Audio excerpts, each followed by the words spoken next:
इस बुनियाद पर कि दुनिया को इसराइली बम मंजूर है लेकिन इस्लामी किसी मुल्क का बम मंजूर नहीं है, तो मैं ये कहती हूं कि अगर दुनिया को इजरायली न्यूक्लियर बम मंजूर है तो पाकिस्तान को ईरानी बम भी मंजूर होना चाहिए। बम नहीं बनाने देंगे। आपका क्या ख्याल है कि उनका हमारे बारे में क्या सोच है?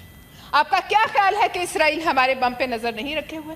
इसराइल को हमारी जोहरी ताकत जो है वो कबूल है? हरगिज़ नहीं। अगर ईरान ये जंग खुदा न ख्वास्ता हार गया तो वी आर नेक्स्ट। क्या हम तैयार हैं?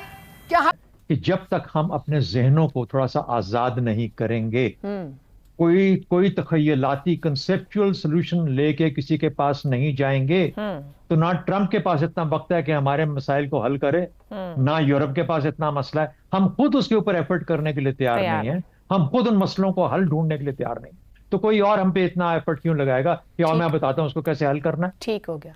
कश्मीर की आजादी एक्सेप्टेबल है पाकिस्तान को? करना कुछ नहीं। बरकरार पाक भारत कशीदगी कम करने के लिए फिर अमेरिका की साजिश कबूल करने से इनकार कर दिया। भारतीय सेक्रेटरी खारजा विक्रम मिस्री ने कहा कि अमेरिकी सदर और भारतीय वजीर-ए-आजम के दरमियान टेलीफोन पर बात हुई जो 35 मिनट जारी रही। मोदी ने ट्रंप से कहा कि भारत पाकिस्तान से तनाज़े पर न तीसरे फरीक की साजिश कबूल करता है न ही करेगा। इस वक्त किसी किस्म के मुज़ाकरे। इसराइल छोटा सा मुल्क है, Iran is 100 million people, Israel तो 9 मिलियन है, 8 मिलियन है, तो उसके अंदर से जो गड़बड़ हो जाएगी। आज जब मसला उन्होंने कह दिया कि जो अल जजीरा देखेगा वो अरेस्ट हो जाएगा, ये जो खुशी मनाएगा इसराइल के अंदर उनकी कैजुअलिटीज़ की, उसको अरेस्ट कर लेंगे। वालों को खास तौर से एक पूरा उलाहना दिया, और वो उलाहना दिया कि भाई आप लोग जो है ना वो छोटी छोटी बातों पर तो दुनिया भर में सैंक्शंस लगा देते हैं, लेकिन जो टेररिस्ट सपोर्टर्स कंट्रीज़ हैं उनके लिए आप कुछ नहीं करते। और ये बात जो है वो निश्चित रूप से ट्रंप को भी पहुंची होगी। अब जो ट्रंप के साथ मोदी जी ने किया, यानी पहले तो ट्रंप ने कहा उनको कि भाई आप जो है वो लौटते टाइम इधर यूएस होके चले जाइए। अब ये भी बड़ी विचित्र बात थी क्योंकि उसी समय आज सबको पता है कि वो आसिम मुनीर को लंच पे होस्ट कर रहे हैं, लंच पे उनको होस्ट कर रहे हैं और प्राइम मिनिस्टर से कह रहे हैं कि आप भी इधर से होते चले जाइए। उसके बाद में जो है वो फिर से क्रेडिट लेना शुरू कर दिया कि देखो मैंने मुनीर की और मोदी की बात करवा दी। खैर, मोदी जी बहुत सीजनड है तो उन्होंने पोलाइटली उसको डिक्लाइन कर दिया, कहा कि फिर कभी देखेंगे, और अभी तो क्वाड की मीटिंग होनी है तो आप आ जाइए। तो ट्रंप ने उसको स्वीकार कर लिया। अच्छा, उसके बाद फिर जो ट्रंप से जो बात हुई और जिसका जो रीड आउट आया है उसमें एक तरह आशा ही आपके सामने है ना कि उधर कहा जाता है कि कोई बात ही नहीं करनी, अनकंडीशन हमारी बात मानो, अनकंडीशन खत्म कर दो, अपने हथियार फेंक दो, हमारी हर बात मान लो। और इधर सालसी की ये बात आती है तो कहा जाता है कि सालसी के लिए मजबूर नहीं किया जा सकता। ये गलत है बिल्कुल।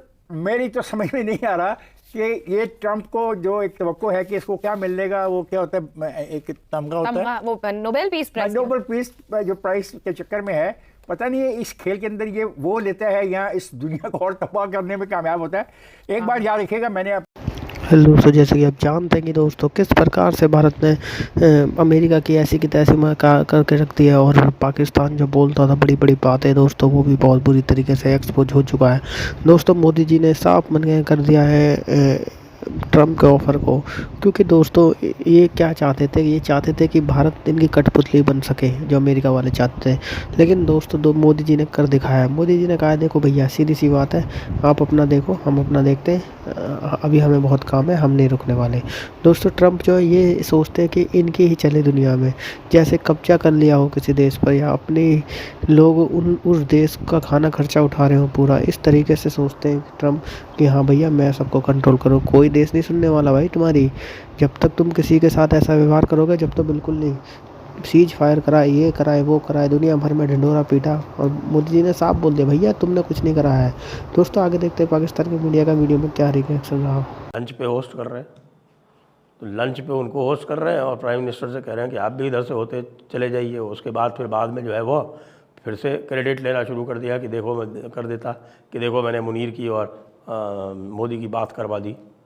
खैर, मोदी जी बहुत सीजनड है तो उन्होंने पोलाइटली उसको डिक्लाइन कर दिया, कहा कि फिर कभी देखेंगे, और अभी तो क्वाड की मीटिंग होनी है तो आप आ जाइए। तो ट्रंप ने उसको स्वीकार कर लिया। अच्छा, उसके बाद फिर जो ट्रंप से जो बात हुई और जिसका जो रीड आउट आया है उसमें एक तरह से मोदी जी ने अपनी मीठी मीठी, जैसे वो करते हैं, उसे मीठे मीठे से पूरी तरह से ट्रंप की उतार दी। और ट्रंप को एक तरह से बता दिया कि भाई ऐसा है कि ये जो तुम जो कुछ भी कह रहे हो ये सारा गलत है। पूरा रीडआउट जो है वो ये बोलता है कि नरेंद्र मोदी ने पूरा रिकाउंट किया और ये बताया ऑपरेशन सिंदूर क्यों लॉन्च हुआ, ऑपरेशन सिंदूर का क्या ऑब्जेक्टिव था, ऑपरेशन सिंदूर केवल टेररिस्ट को मारने के लिए था, ऑपरेशन सिंदूर जब टेररिस्ट को हिट किया गया तो उसके बाद पाकिस्तान ने जब प्रतिक्रिया दी तो फिर वापस भारत ने भी प्रतिक्रिया दी। और जेडी वैंस ने जो फ़ोन किया 9 तारीख की रात को भारतीय समय के अनुसार कि पाकिस्तान बहुत बड़ा हमला करने वाला है, तो मोदी जी ने कहा आने दो। और पाकिस्तान ने बहुत बड़ा हमला करने का प्रयास भी किया 9 तारीख की रात को। आपको पता है उसने शाहीन मिसाइल भी चलाई, फतेह मिसाइल भी चलाई, दिल्ली के ऊपर मिसाइल चलाने का प्रयास किया। उसके बाद भारत ने उनके सारे 11 के 11 एयरबेस इमोबिलाइज़ कर दिए, 11 के 11 बेस बर्बाद कर दिए, नूर खान पे अटैक कर दिया, उनका जो एक न्यूक्लियर वेपन स्टोरेज है कैराना हिल्स वहाँ पर हमला कर दिया। और जो यूएस के जो लोग जहाँ पर मौजूद थे यानी कि जैकोबाबाद और सरगोदा और नूर खान, उनको डिस्ट्रॉय कर दिया। डिकॉटमी है, ये एक दोहरापन है। शर्मिंदगी नहीं हो रही उनको भारत की तरफ से भी? नहीं दोहरा मार है ना आशा, ये आपके सामने है ना कि उधर कहा जाता है कि कहा जा रहा है कि कोई बात ही नहीं करनी, अनकंडीशनल हमारी बात मानो, अनकंडीशनल खत्म कर दो, अपने हथियार फेंक दो, हमारी हर बात मान लो। और इधर सालसी की ये बात आती है तो कहा जाता है कि सालसी के लिए मजबूर नहीं किया जा सकता। ये गलत है बिल्कुल। मेरी तो समझ में नहीं आ रहा कि ये ट्रंप को जो एक तवक्को है कि इसको क्या मिलेगा, वो क्या होता है, एक तमगा होता है, वो Nobel peace prize, Nobel peace जो प्राइस के चक्कर में है। पता नहीं है इस खेल के अंदर ये वो लेता है या इस दुनिया को और तबाह करने में कामयाब होता है। एक बार याद रखिएगा, मैंने अपने पिछले पॉइंट में कहा, ये अगर खतरा बड़ा तो याद रखिए अमेरिकन अपने फौजियों की लाशें नहीं बर्दाश्त करते, ये याद रखिएगा। ठीक है। और अमेरिका के फौजियों को मारना कोई मुश्किल फिर नहीं रहेगा ईरान के लिए।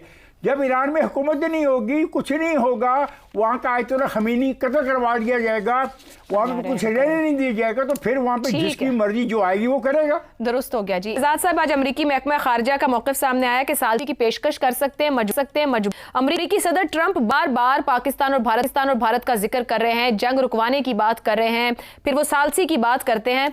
भारत पीछे हट रहा है, कोई जवाब नहीं दे रहा, बायलैटरल पे रहना चाहता है। मगर ट्रंप ने आज दोबारा पाकिस्तान के साथ अपनी मोहब्बत का इजहार किया है कि बहुत पसंद है, अहम एटमी ताकत है, मैंने जंग रुकवाई है, एक अहम मुलाकात भी होने जा रही है। कितनी अहमियत है इस वक्त इस मुलाकात की, चाहे खित्ते की बात की जाए या कश्मीर के तनाजुर में बात की जाए? देखिए, मुझे नहीं मालूम कि हम सालसी से क्या। दोस्तों, आपने वीडियो में देखा किस प्रकार से पाकिस्तान के मीडिया भाई इजराइल ये कर देगा, इजराइल वो कर देगा। भैया इजराइल तो करेगा ही जब तुम उसको परेशान करोगे और वहाँ पे उसके देश पर कब्जा करने की सोचोगे, कि करेगा नहीं, क्यों नहीं करेगा। ये किसी टाइम पे जो ईरान जो देश है ये भी पारसियों का देश था, कहाँ गए भाई पारसी सारे के सारे। तो दोस्तों ये अब इनको बहुत बुरे लग रहे हैं जब इजराइल इन पर अटैक कर रहा है।